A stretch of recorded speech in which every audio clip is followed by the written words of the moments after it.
E aí, galerinha do segundo ano, tudo certinho com vocês? Gente, vê só, antes de qualquer coisa, né? Quero dizer que eu estou solícito aí para qualquer dúvida, perguntas, me procurem nas mídias sociais, me procurem pelos aplicativos que a escola está disponibilizando e a gente vai estar aí justamente para tentar estar o mais próximo possível de vocês mesmos, tá? Gente, nós em sala de aula, nós começamos a fazer uma análise do século XVIII. Começamos ali com as expedições do Brasil, falamos sobre as consequências dessas expedições, onde a principal consequência foi o início do chamado ciclo do ouro no Brasil, né, que é a atividade econômica mais significativa lá do século XVIII, tá? Que foi o fato que a gente estudou um pouco e tal, e foi justamente nossa temática, ela se prendeu por ali. Só que quando a gente sai desse chamado ciclo do ouro, né, que é o período que a região das Minas Gerais se torna o centro econômico do Brasil, o Rio de Janeiro se torna a capital do Brasil, coisas do tipo, vão acontecer alguns fatos externos no finalzinho do século XVIII e início do século XIX que vai mudar de forma muito drástica, de forma muito significativa a história do Brasil, tá, gente? Professor, que fato é esse? A Revolução Francesa, tá? Todo mundo tá ligado que no ano de 1789 os franceses eles vão tomar o poder, né? E implantar um novo modelo de sociedade que vai servir de base para a referência cultural, estrutural do mundo inteiro. Enfim, professor, você está viajando, né? A aula de história do Brasil está falando da França. Sim, vai acontecer um fato na França por consequência dessa Revolução Francesa que vai ser muito importante. Esse indivíduo aqui, conhecido como Napoleão Bonaparte, ele vai se transformar, vai se tornar como o imperador da França. Professor, o que é que a vinda ao Napoleão se tornar imperador da França vai influenciar na história do Brasil? Quando Napoleão se torna imperador da França, ele vai ter um projeto de dominação do continente europeu de forma plena. Ele vai tentar invadir a Inglaterra, não vai conseguir, e aí ele vai ter uma outra ideia. Ele vai implantar o que nós vamos chamar de bloqueio continental. Tio Marquinho, o que danado é isso? Vou explicar agora, tá? O bloqueio continental se caracteriza pelo seguinte fato. Napoleão, todo mundo aqui, vou desenhar um mapa aqui, vai ficar mais fácil desenhando um mapa, tá? Por favor, não é para rede meu mapa. Aqui está o Brasil, que não tem nada a ver com a história. Aqui está o continente europeu, não tem agora, mas vai ter daqui a pouco. Então aqui está o Brasil, para título de localização geográfica. Aqui está a Europa e aqui está a África. Vocês são criativos, vão entender que cada ponto desse aqui é uma região. A Inglaterra é uma ilha, está aqui na pontinha, então o que seria o bloqueio continental? Seria a proibição de produtos ingleses aqui no continente europeu. Professor, e por que essa preocupação com a Inglaterra? Todo mundo aqui está ligado que a Inglaterra era uma nação industrializada e era a maior potência econômica do mundo. Então esse fato vai fazer com que Napoleão queira tirar a influência econômica inglesa dentro do continente europeu, fazendo com que as pessoas passem a consumir os produtos franceses. Beleza. Professor, o que é que isso tem a ver com o Brasil? Agora é que a brincadeira vai começar. Portugal era um grande parceiro econômico inglês e, na verdade, rolava uma dependência econômica entre o comércio português e a Inglaterra. Então, Portugal dependia daquele comércio.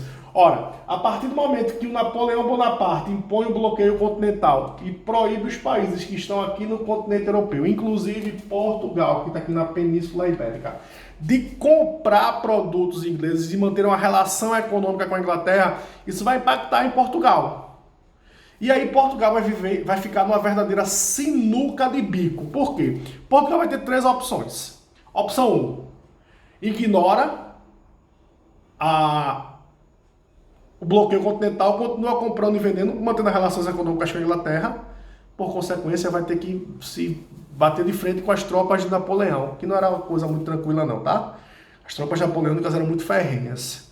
Opção 2, deixa de comprar os produtos ingleses, fica bem com a França e quebra economicamente. E opção 3, fugir para o Brasil. Então, por conta do bloqueio continental e querendo evitar esse atrito com a França, Dom João VI e as tropas portuguesas vão ter uma ideia, no mínimo, diferente. Vai trazer toda a família real portuguesa de Portugal para o Brasil, evitando assim um atrito com as tropas de Napoleão Bonaparte. Então, galera, fugindo dos bloqueios continentais, aliás, do bloqueio continental e das guerras, chamadas guerras napoleônicas, a família real portuguesa vai trazer toda a estrutura do governo português de Portugal para o Brasil. Ou seja, eles vão fugir de Portugal para evitar o bloqueio com as tropas napoleônicas. Então, galera, preste atenção. No ano de 1808, a família real, fugindo das tropas napoleônicas, vem para o Brasil, sua principal colônia. E aí a gente usa um termo que é o seguinte: com a vinda da família real para o Brasil, rola uma inversão, né? O Brasil é uma colônia de Portugal. Num pacto colonial é assim: Brasil, colônia, Portugal, metrópole. E aí a gente usa um termo que é o seguinte: com a vinda da família real para o Brasil, a metrópole virou colônia e a colônia virou metrópole, ou seja, ocorre uma inversão no contexto. A metrópole virou colônia e a colônia virou metrópole. Bom, chegando ao Brasil, em 1808, fugindo das guerras napoleônicas, vai acontecer um fato que é o seguinte: nós vamos vivenciar, o Brasil vai deixar de ser colônia, tá? E qual é o termo que a gente utiliza nesse período, já que o Brasil não ficou independente? Porque todo mundo está ligado que o Brasil fica independente no ano de 1822. Independente é romper mesmo a relação com Portugal, tá? Então a gente disse que esse período em que o Brasil, a família real portuguesa veio para cá, nós passamos a vivenciar o chamado período do Reino Unido. Então nós nos tornamos Reino Unido, o termo correto é Reino Unido e Algarves, tá? Ou seja, deixamos de ser colônia e nos tornamos Reino Unido e Algarves, ou seja, Reino Unido de Portugal, tá? E nós, quando vocês pegarem lá os livros de história, e eu estou usando esse termo porque às vezes, quando a gente vai fazer aquelas provas de vestibulares, as pessoas usam termozinhos, tá? Esse período no qual a família real portuguesa veio para cá, nós denominamos de período joanino. Tio Marquinho, por que período joanino? Vê só, galerinha, preste atenção. A família real portuguesa, Portugal era uma monarquia, era composta pelos seguintes integrantes. Dom João VI, quando ele chega ao Brasil, ele é o príncipe regente. Por que ele é o príncipe regente? Sua mãe, Dona Maria, a rainha, ainda estava viva, só que ela não tinha plenitude de suas faculdades mentais, ou seja, ela não era muito boa mesmo, ela tinha alguns problemas psíquicos e tal. E aí, por conta disso, essa insanidade, ela vai tirar a Dona Maria de administrar Portugal. Portugal vai ser administrado pelo então príncipe regente Dom João VI, que era casado com Dona Carlota Joaquina, e os dois tinham dois filhos, Dom Miguel e Dom Pedro, o Pedrinho, Dom Pedro I, que posteriormente vai ser imperador do Brasil, tá? Mas vamos voltar para cá. Esse pessoal vem para cá em 1808, e como Dom João VI passa a administrar o Brasil e Portugal nesse período, nós passamos a denominar esse período de período joanino, mencionando Dom João VI mesmo, tá, gente? Bom, galera, é o seguinte: muitas mudanças bastante significativas, mudanças efetivas vão ocorrer no Brasil por conta da chegada da família real ao Brasil em 1808. Primeiro ponto é o seguinte, presta atenção, galera.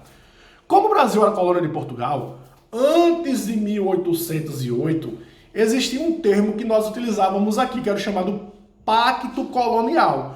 Por sermos colônia de Portugal, e uma colônia de exploração, diga-se de passagem, nós estávamos atrelados ao Pacto Colonial. Vou dar um exemplo clássico de um Pacto Colonial. O Brasil ele não tinha liberdade de comprar e vender produtos de outras nações. Então, toda essa estrutura era feita com a colônia, no caso, e a metrópole, no caso Portugal e Brasil.